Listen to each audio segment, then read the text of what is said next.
Magagalit na naman ang mga Chinese dahil sa ginawa ni Justin Brownlee. Hindi matanggap ng New Zealand na nilampaso na sila ng Gilas Pilipinas. Dinaya daw mga idol ang naging laban. Well, eto mga idol, history for Justin Brownlee dahil sa pagiging naturalized player niya sa ating national team, doon din nangyari ang magandang campaign ng Gilas Pilipinas kontra sa New Zealand. For the first time sa loob ng 8 years, nabakbakan ng Pilipinas at New Zealand, ngayon lang tinalo ng ating kupunan ang Tall Blacks. Kung babalikan yung ibang history ng laban, dinudurog lang tayo ng bansang to sa basketball. Halimbawa na lang etong naging laban nila noong June 30, 2022 kung saan umabot ng 46 days yung lamang doon ng kalaban, 60 to 106. Parang nasanay na lang din tayo na laging tinatalo at walang bunga yung learning experience. Grabe ang inis ng mga kababayan natin sa previous program ng Gilas Pilipinas.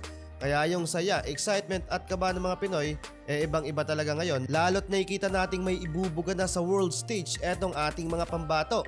Habang sigurado na mga idol yung ticket natin pa FIBA Asia Cup na gaganapin sa August 5 to 17 sa taong 2025. Kailangan lang mga idol na talunin ng New Zealand ang Chinese Taipei at kailangan namang talunin ulit ng Pilipinas ang national team ng Hong Kong para ma-secure ang spot. Kung hindi matatalo ng New Zealand ang Chinese Taipei, still pabor yun sa atin. At problema na yon ng NZL kung magpapatalo sila dahil nasa top ranking naman tayo sa ating bracket dahil yung top 2 teams sa mga bracket, iyon na mag-a-advance sa FIBA Asia Cup. Although sigurado na yung spot natin, importante pa rin yung mga panalo sa susunod na window.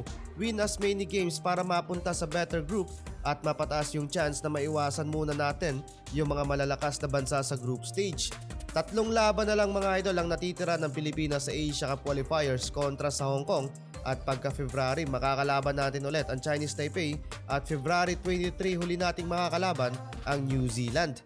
Kidding aside, parang magagalit na naman ang mga Chinese sa ginawa ni Justin Brownlee. Binuhat na naman ng Pilipinas kontra sa bully na New Zealand. Pero kung sisilipin yung laban ng China sa FIBA Asia Cup qualifiers, grabe nga naman yung comeback nila doon, 2-1 win-loss record. Napaka-brutal yung mga laban nila at tinatambakan yung mga kalaban. Recently, tinambakan nila yung Guam ni Jericho Cruz with final score 53 to 101, 12 points, 2 rebounds, and 2 assists para sa shooting guard ng SMB. Pero isang talo nila mga idol nagmula yan sa Japan pero up by 3 points lang yung lamang ng mga hapon doon. Parang may gustong patunayan sa Pilipinas etong China. Habang iyakin naman mga idol etong leading scorer ng New Zealand na si Corey Webster. Reklamo niya mga idol, mahirap daw talunin ng Gilas Pilipinas dahil kalaban din daw nila ang referee. Luto daw yung naging laban doon. Pero binura na ni Webster yung naging komento niya sa isang post. Naghaka pa naman sila doon mga idol, sagradong tradisyon na sumisimbolo ng unity, respect, honor, and values na contradicted sa unsportsmanlike behavior. Pero humingi na ng sorry ang Federation of Basketball ng New Zealand patungkol sa nangyari.